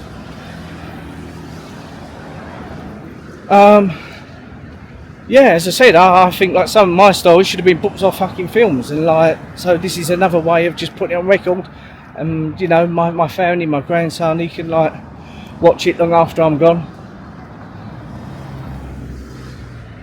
But yeah, I'll tell you things, whatever springs to mind, little stories, what comes to my head. I'll tell you another story, while we're talking about like solicitors, we're talking about law, but I'll tell you, not criminal matter or nothing, but Tell you another Jackanory story. Based, you know, all real, all true. My mum, after my dad died, so it's about 2004, I'd say. My dad died 2002. Anyway, we was going, I think we was going Malta. Me, my ex, my son, we was going Malta, so my mum was staying in our house. And she was going out with my ex's aunt, Joyce, and her mum, Sheila. They was going out on the buses and that to all church with her, Romford, having little days out, while my mum was like house sitting, looking after our dog. And this bus driver they was on a bus, I think it was a 248 from Cranham, because that's where Joyce and that lived. Oh, and another thing, Joycey, her nephew was Kenny Gold, who wrote "You to Me Are Everything," the sweetest song I can sing, oh baby. So I mean, it's all around me, all the fucking around me. So yeah, so she said to me, get in touch with Kenny. So, and then Kenny just said to me, he goes, "Oh, I can't give you no advice, Carl." He goes, "I've been so long out of the industry." He goes, "It's as if I was never in it." But yeah, Kenny Gold, that was her nephew. I think he lives in Australia or something, or America. Anyway, going off the subject there, but my mum was on the bus with Joycey. I believe it was 248 from Cranham. And this bus driver, this girl, black woman, she driving up the arse of playing silly buggers with the bus in front, must have been her mate. And she went too far, she fucking slammed the brakes on. My mother went flying, smashed all her head open on the bars. Yeah, she looked horrific. And anyway, so we put in the claim, and them sort of things, it went on for a year or two, something like that. And them sort of injuries, they're capped around about the 10 grand mark. So we got fed up waiting. We knew the bus company offered 10 grand, and I was telling Angela and Aunt, Stoneberg Reed and Taylor and Jill in parking. So I said to Angela, I goes, my mum wants to, because she said, oh, they offered 10 grand, but she wanted her to go to medical appointment. She goes, but you haven't really got to go. She said it in writing. So she said it in the letter. Kid you not. That's how fucking smart these people are. She said, oh, they're playing music, might get a copyright strike. But she said, yeah, she goes, you haven't got to go, but like we say you're going, and it accumulates more money. All right. So anyway, more time went by, and you know, she needed the money. 10 grand's a lot of fucking dough. When you're a widow, like fucking. So, and my mum had no savings, never had money, and yeah, grew up quite poor really. And so yeah, we said, yeah, I got in touch with her. I said, look, my mum wants to take the 10 grand, and then she wouldn't fucking answer the my emails. So I said, listen, my mother wants to take the fucking 10 grand, answer me. Cunt would answer. So what I'll do, clever cunt, I contacted the bus company themselves, forget the name of it now. Went to the bus company who run like the 248, and I said, I goes, look, I'm trying to get hold of my mum wants to accept the 10 grand. And she went, oh. She goes, oh, we just offered 12. I went, right, okay, I guess I'll get back to you. So I went fucking ape shit at this Angela Nunn at Stoneberg Reed, Taylor and Jill and Barking. And I said to her, I goes, listen to me, you. I goes, you've been fucking blanking all my calls and my emails when we told you we wanted to accept the 10 grand. I goes, now you listen to me. I just phoned the bus company up and they just offered fucking 12k. And I said, if you don't get us that fucking money ASAP, today preferably, if you don't get us that fucking money, because she wants to accept, I said, see that letter what you wrote my mother where you told her to basically commit fraud, because she never done that, but I goes, you said it in black and white, Angela, still got a letter to this day. I said, you told my mother in no uncertain terms she don't have to go but pretend you're going to get more dough. So I goes, unless you want that to go to the SRA, the Solicitor Regulation Authority, I said, unless you want it to go to the SRA and you get fucking struck off, I goes, you get my mother that fucking money ASAP, preferably today. She fucking, I can't remember if it was phone or email, can't remember. But she said to me, got back to me straight away, fucking straight away. She goes, right, she goes, you have that money at the end of the day. And she goes, don't ever contact me again. I goes, I fucking won't. Yeah, and we got it. got 12 grand. That's what I'm saying. Sometimes let people walk into their own traps. Let people incriminate themselves, act stupid, act dumb. Let them think you're a walkover. Let them fucking walk into your trap, act a silly cunt. And then let them, because they will take liberties, guarantee you, people always take liberties. They will take fucking liberties, they will do something, and then you've got a record of it, ain't you? But as I said, like, you don't do that to your mates, do you? You don't do that to innocent people, to nice people. You do it to fucking arseholes. You just do it to scum, don't you? So that's what I'm saying. This is like the pen's mightier than the sword. Don't have to fight anyone. You got a fucking brain. You can beat people fucking with intelligence. That's what I do. But as it happens, I can do both. Well, you know, I've got a lot of health problems, but yeah, I still look after myself. Not claiming to be anyone I'm not, but you know, I've got 17 stone. What tells you, like, you know, I'm not a fucking pushover. So yeah, that's how I deal with things. I deal with things with intelligence and knowledge and fucking and information wars. Yeah, so when I tell you something, guarantee if I haven't got the actual physical evidence or anything like that, I would not tell you unless I knew for 100% certain from the horse's mouth. So when I tell you about Gymskin's dad, yeah, he did. He killed the man. He killed the man, and Gymskin's keeping it from you. He's keeping it fucking from you. Not that I suppose, you know, he's got a right to have to tell you, but I think, like, if he's like trying to act like Mr. Nice Guy and go, you know, floating about with his dad, as he calls it, a little float about, with his fucking shoulder work, and fucking the fucking saviour of Hedgehogs, you know, if he's giving it all that persona, which is all fake, you know it is. No one's that nice, are they?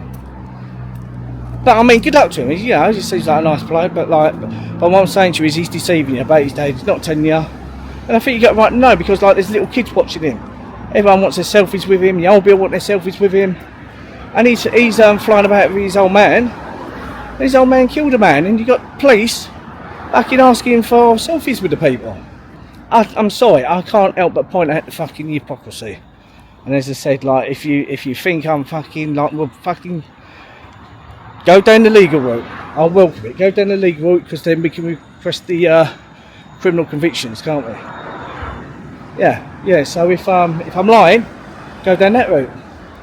Go down that route, fucking Darren. If that's what you want to do, I'll welcome it. I'll welcome it, because I know people that you know, and I'm told that you've done the dirty on a few people. But you still got, what, 2 weeks left of them? Yeah. So yeah, although it seems to be scrubbed from the internet, but like press you're watching, police you're watching, you know, you can find that. You can find it all right. I might have not all the tiny little details, exact dates, things like that, but it's all there. It's all there. It's just that I can't access them things that you can, and you know, although I know 90% of it, I don't know 100% of it, so I can't get the tiniest details to do better searches. But yeah. So if I'm lying, I'm not lying, I swear my grandson's life, what I tell you is absolute truth. But yeah, go down the legal route and fucking we'll request criminal convictions. And then it'll be on, let's say if it's all, it won't happen, but let's say if it did, then it'll be on court record. And then the press can report on it, because it's press court record. See what I mean? See how that works? So yeah, today's episode was about pointing out hypocrisy. Started off with a fucking eclipse, and it ended up with a fucking one of my long talks. And yeah, as I say, well, once my mouth gets going, it don't stop, and that's what I'm like in court, in police interviews. And I don't stumble, cause it's only liars that stumble. I don't stumble because I don't lie. If you lie, you got to think. I don't need to think, I just rattle it off. Just fucking rattle it off. People who can't rattle it off is like when they say, oh right darling, alright, shoulder work, fuck it, oh look, there's an hedgehog in danger. Shit like that. But people fall for the charm, don't they? They fall for like fucking pretty boy, fucking charm, and fucking giving it all the bunny, saying all the right things to fucking massage people's egos. Oh, come here, bro. Yeah, let's fucking do the whatever it is. And that's the devil's fucking side, ain't it? All that shit. Yeah. So but yeah, today has a filming. It's Sunday, August the 16th, the 49th anniversary of Elvis's passing. I'm hoping to go there. I did want to go this year, but my wife was talking about money, and anyway, so we're absolutely definitely going next year. But there'll be people staying in my house, so don't fucking think about coming around, you cunt. Yeah. And I'm only around this area until my grandson can go senior school, and then we're all leaving the area. So yeah, so for now I'm standing because he's here. But yeah, hopefully next year for the 50th anniversary during Elvis week. Yeah, hopefully we'll be in Graceland next year. And yeah, can't wait. My grandson, I just saw him today for the first time in a week. He just come back from Turkey.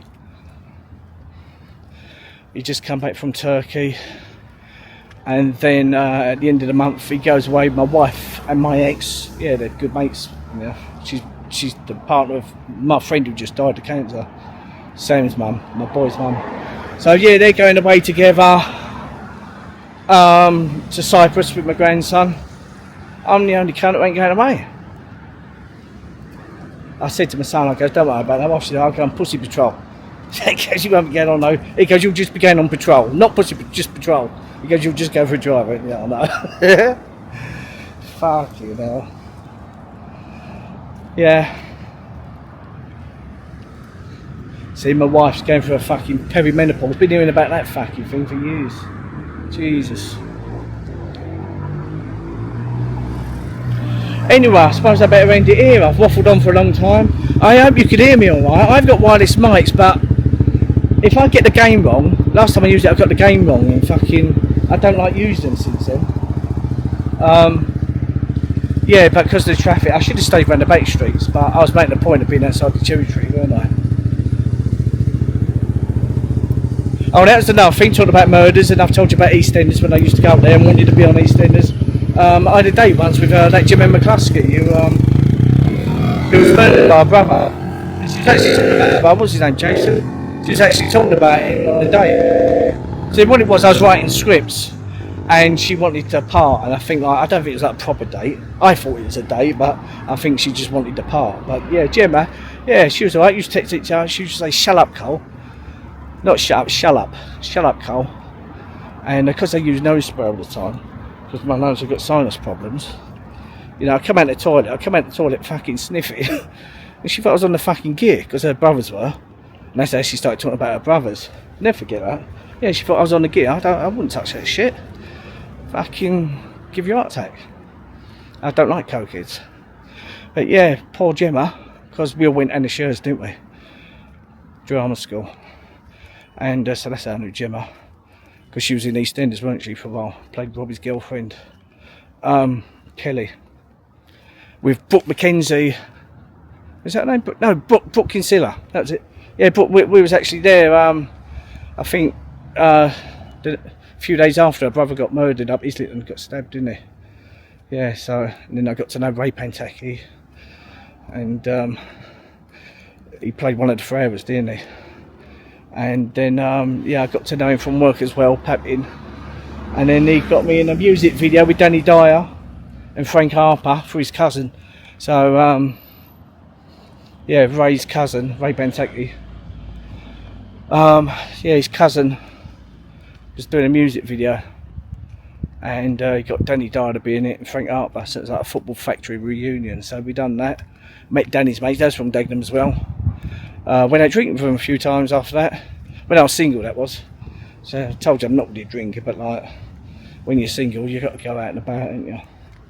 So yeah, yeah. So and Danny, bless him, he bought us a bottle of Jack Daniels because we went back to his porter cabin, and he couldn't invite us because his daughter Danny, who you now know, the other Danny Dyer, she was only 14 at the time. So whatever age she was 14. So was it 2010, something like that? Yeah. So he didn't invite us in because my daughter's in. She's only 14. But yeah, bless him. He bought us a bottle of Jack Daniels. Yeah.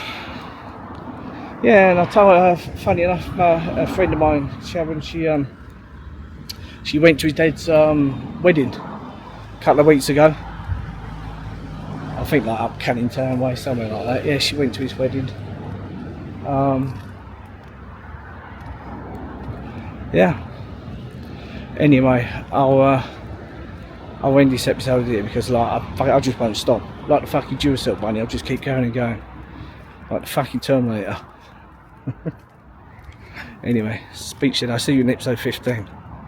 Subscribe, like, share, comment, all that. Because I need help, I need traction. The algorithms ain't pushing me, so I need your help. Really need your help. TikTok was flying this week. I got a 100,000 view TikTok, a 90,000 view, and last time I looked at 70-something thousand view over the past few days. So I'm flying at the moment on there. Let me show you.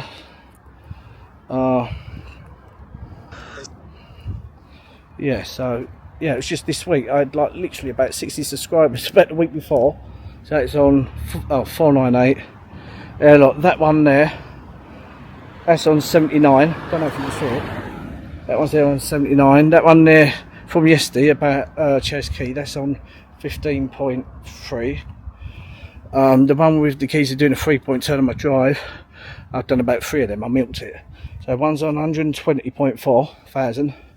The other one is on, because I've done a parody Russ. Regrets, I've had a few.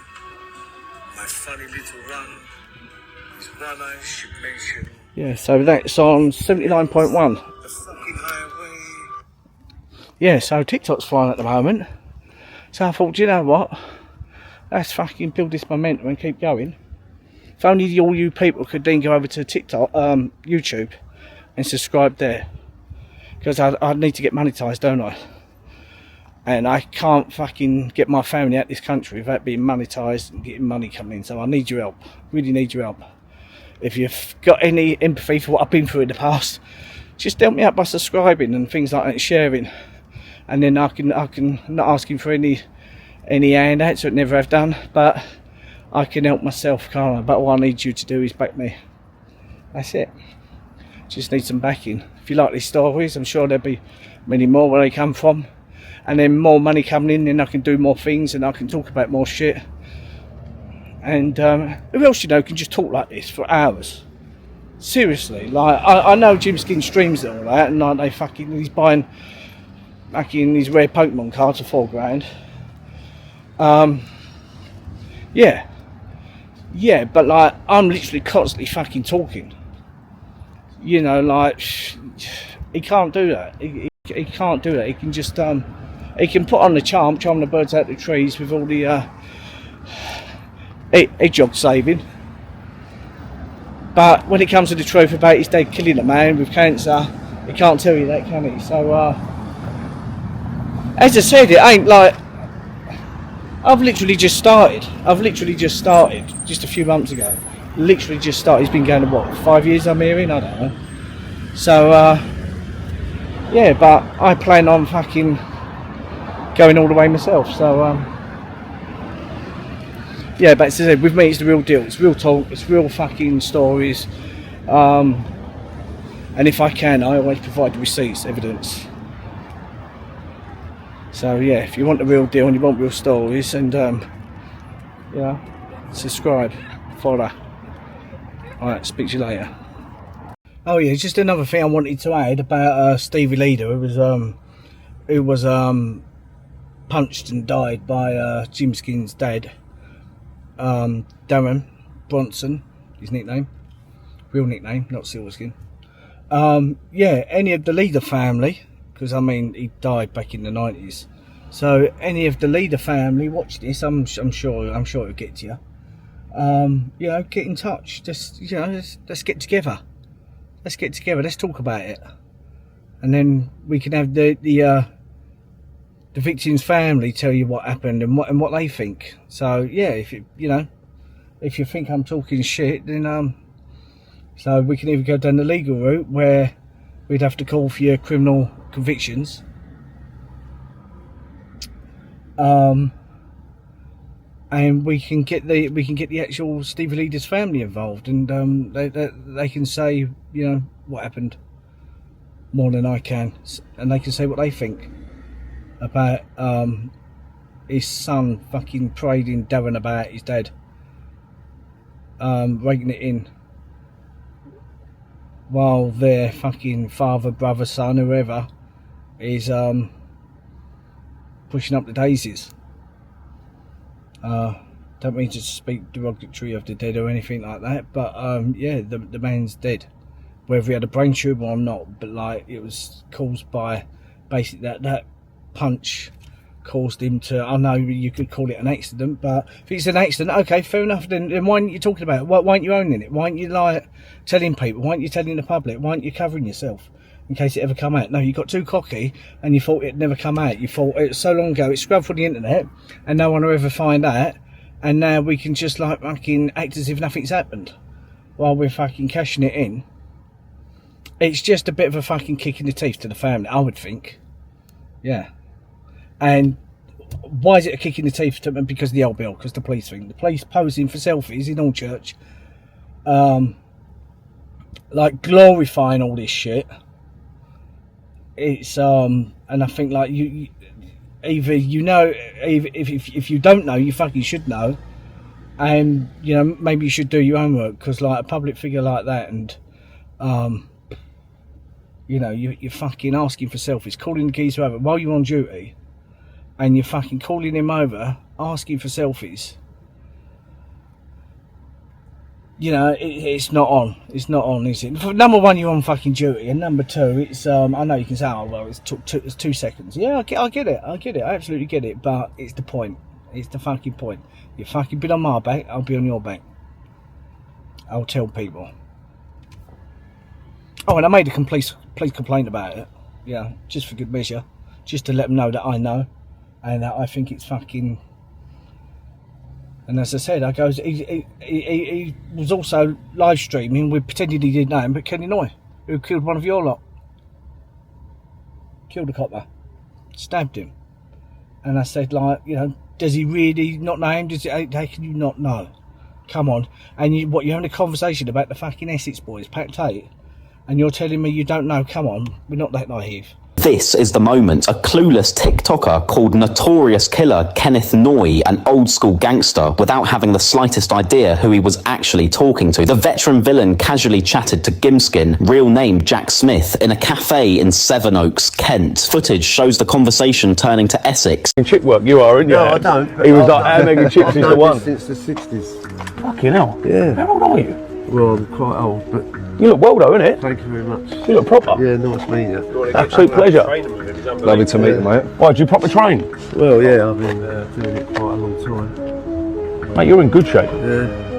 Chick work, you are, aren't you? He's on the handbag and chick work, you are, aren't you? No, I don't. He was like, handbag and chicks is the one. Since the 60s. Fucking hell. Yeah. How old are you? Well, I'm quite old, but Old school gangster, that.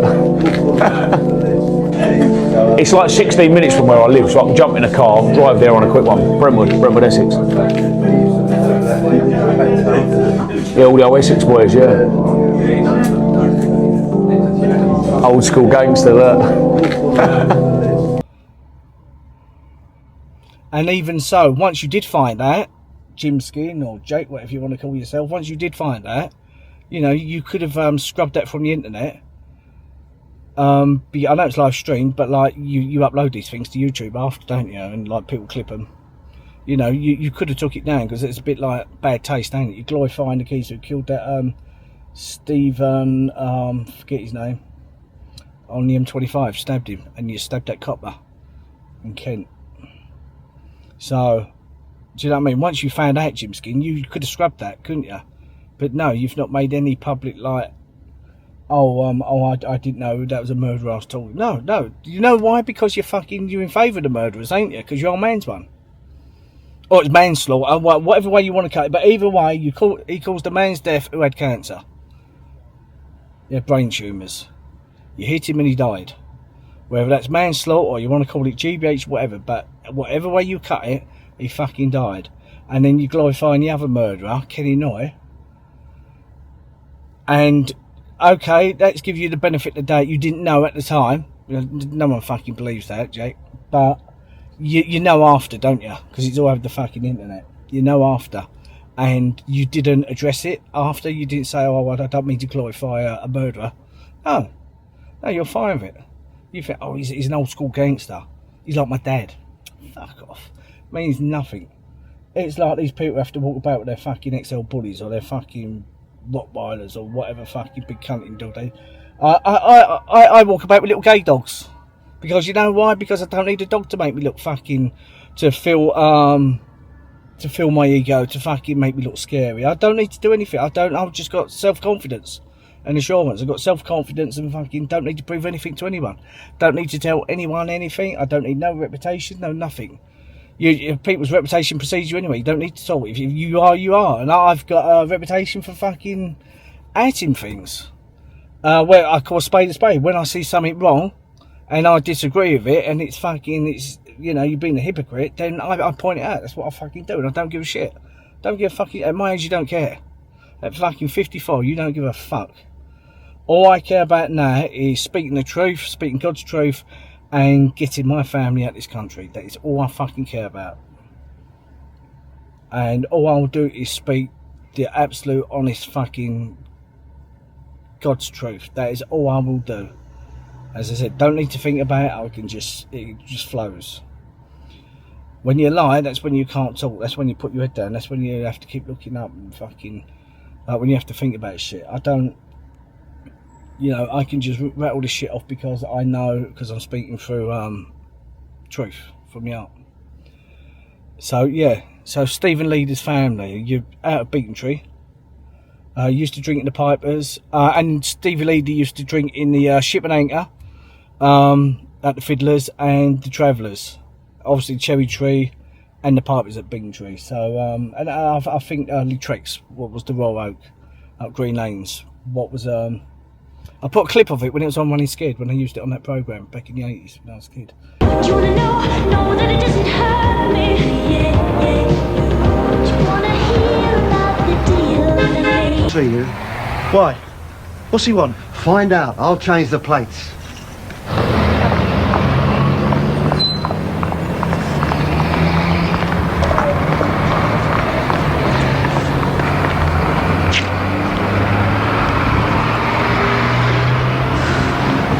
Such a rush.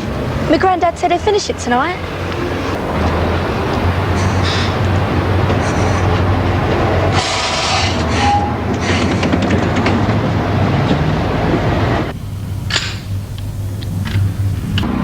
Your pleasure is my business. Oh, sure. What sort of husband gives you 10 quid to go out and buy your own anniversary present? Oh. Right. Your time is my time, my dear. But I just dropped the catch on the door. You stay where you are. Don't move! You touch that button, I'll the finger off what done it. Please, I've nothing here. Right, Mr. Wisner, you know why we've come. And we want the lot, everything out on the top. Safe, showcases, little chamois bags. You leave one ring behind and I'll thread it through your nose.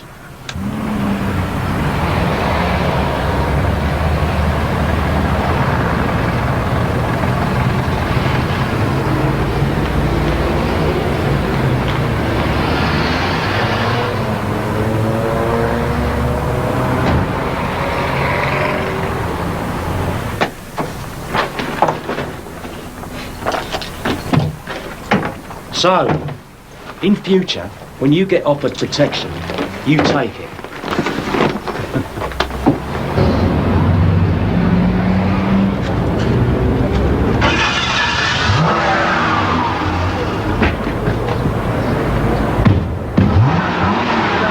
Come on! It won't go!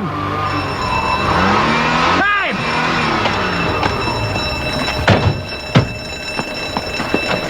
Get it! Don't turn round. Just give it some, and quick. Move it!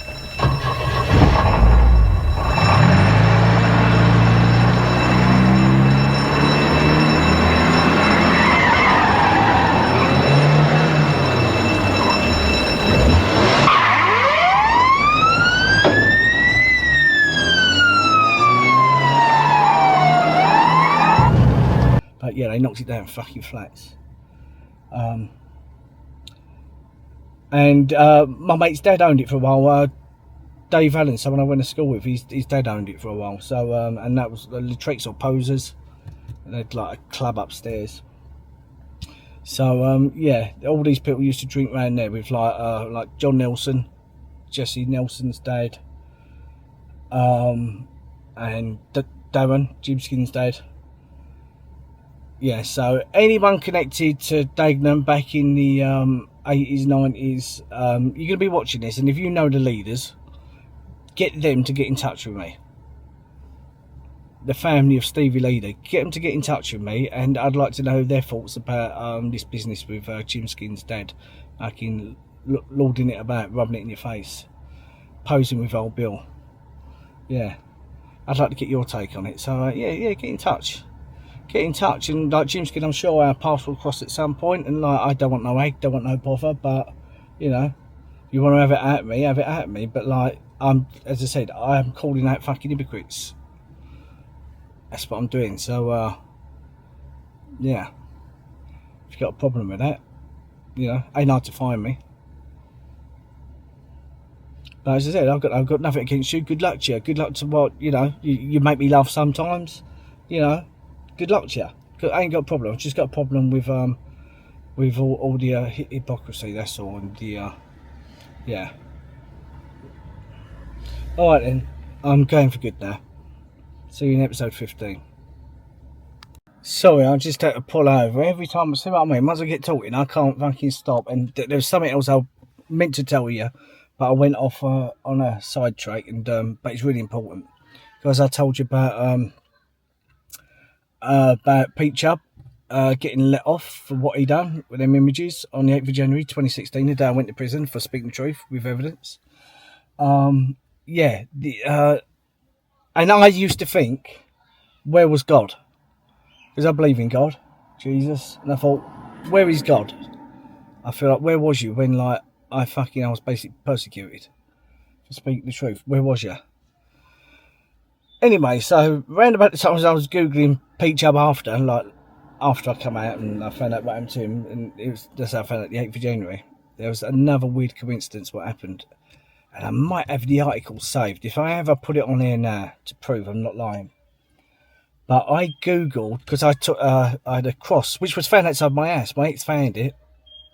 My friend who just died of cancer, they got out of the car to come pick my grandson up outside, and there was this crucifix, a cross. Jesus on the chain on the floor outside my house, and they give it to me.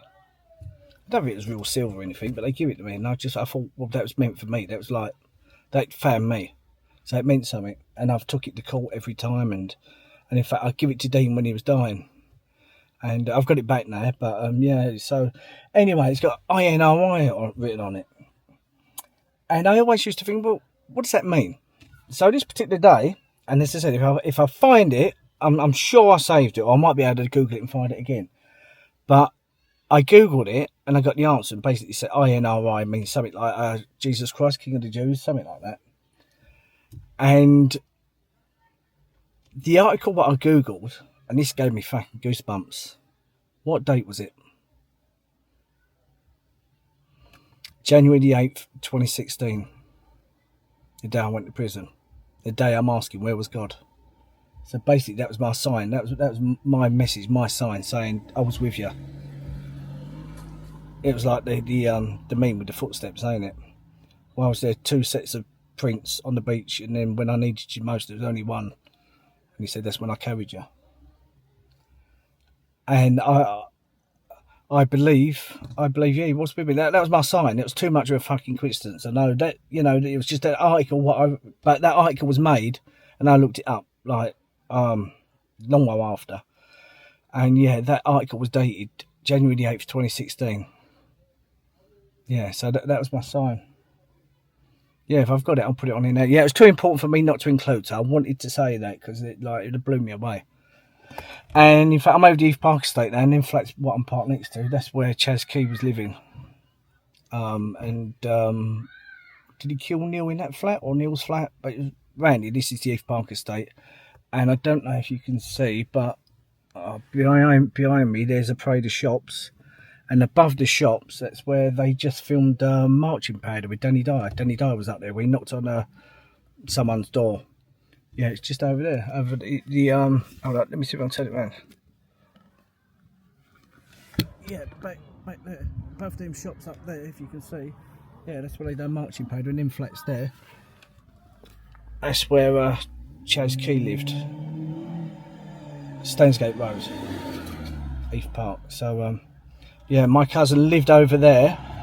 That road over there, that's Wimshaw Road. And that's where they filmed in Me MacArthur House number 5, the appeal for Daniel Handley back in the 90s, early 90s. Yeah, so yeah, all these just like little stories. What like it's good to gather them up and piece them all together, because like you know when you do that and you think fucking hell, it's like it's quite a bit of a like funny coincidences. As I said, I think some things are too mathematically impossible to be a coincidence, and like they just like think, hold up, man, there must be more to this. There must be more to this. It's like the fucking Matrix, or why does this keep happening to me? Why do I keep? And I think it is. I think it's just like it was in my life's journey. It was in my my soul journey, and I was meant to see these things, witness these things, experience these things, have a taste of these things, and just be on the outside looking in. So I'm like the observer.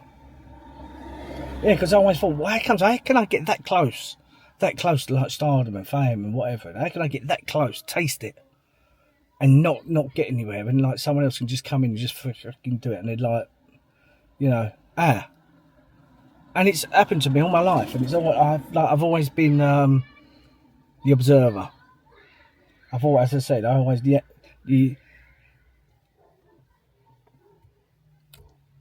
can't say the word. Analogy. Oh, fucking analogy. Not fucking allergy, but you know what I'm saying. I can't fucking talk sometimes. But the thing I say is like I'm like a mouse with like someone with their foot on my tail, and I'm like not getting anywhere. Coming close, but like no, it's just like yeah, I feel like my life has always been like that. I feel like I've always like been on the edge of things and observed things, and I think why? How can all these things keep, all these coincidences keep fucking happening to me? You know, it's just so weird. And I just feel like it's like, and I do feel like I've been guided. And I do feel like I've got people upstairs looking out for me. As I said, when I was looking at fucking my trial, which no one thought I was going to prison.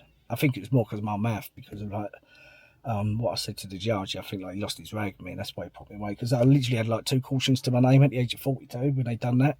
So like I shouldn't have gone away. He actually said to me, I was getting a suspended sentence. But I think he lost his rag with me. Because I was losing my rag with him. So that's why I got a custodial sentence. There's so many more stories I can tell you. I could be here for hours and hours telling you. I was going to tell you something else then, but I'll save them for other episodes.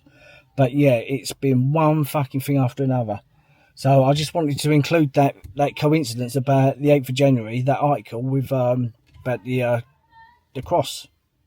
Yeah, because I thought that was relevant. So when I'm thinking God wasn't with me, that's when he was carrying me. Yeah, honestly believe that. And as I said, I've still got this cross. I'll have it till the day I die.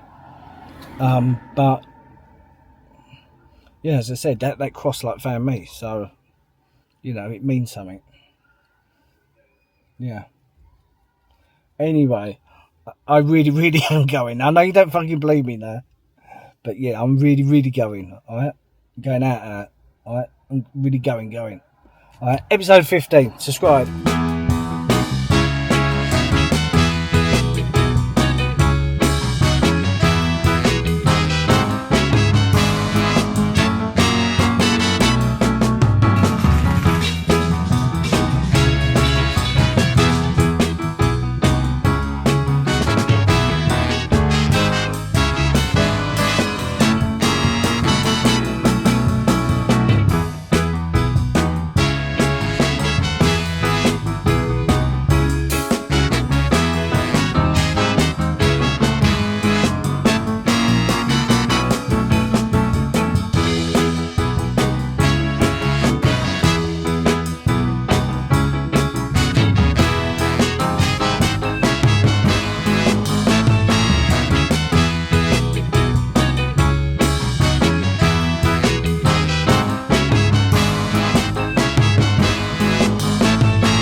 back.